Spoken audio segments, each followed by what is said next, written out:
पीर बाबा रहमतुल्लाह अलैह दिल के गनी और दुनिया से लाताल्लुक थे। माल दौलत से उनको कोई दिलचस्पी नहीं थी। जो आता था लंगर में खर्च हो जाता था। मुसाफिरों के लिए उनका लंगर हर वक्त खुला रहता था और जिसका जी चाहता था जब तक जी चाहता था उस लंगर से खा पी सकता था। बाचाकिली से कोई 5 किलोमीटर दूर दो कड़ा में एक टीले पर सबसे बुलंदोबाला एक मकान नजर आता है। यहीं हजरत पीर बाबा की रिहाइश थी और अब भी ये उनकी औलाद के कब्जे में है।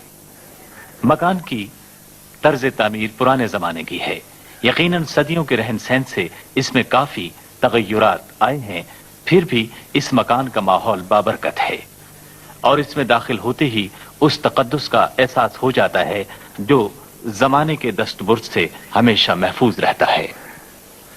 यहाँ पीर बाबा की बोलाठी जो वो सहारे के लिए इस्तेमाल करते थे अब भी महफूज है। गो के दस्तबुर्द जमाना से जगह जगह उसकी लकड़ी मुतासिर हुई है, लेकिन उसकी मजबूती अब भी जूं की तूं कायम है। हजरत पीर बाबा ने अपनी जिंदगी में दीनी उलूम को तरवीज देने के लिए कई मदरसे कायम किए थे। एक मदरसे में वो और अखून दरवेजा दर्स भी दिया करते थे। इस मस्जिद में एक दारुल उलूम इस मिशन को जारी रखने के लिए कायम किया गया है, जिसमें कुरान और हदीस का दर्स दिया जाता है और दर्स निजामी की किताबें पढ़ाई जाती हैं।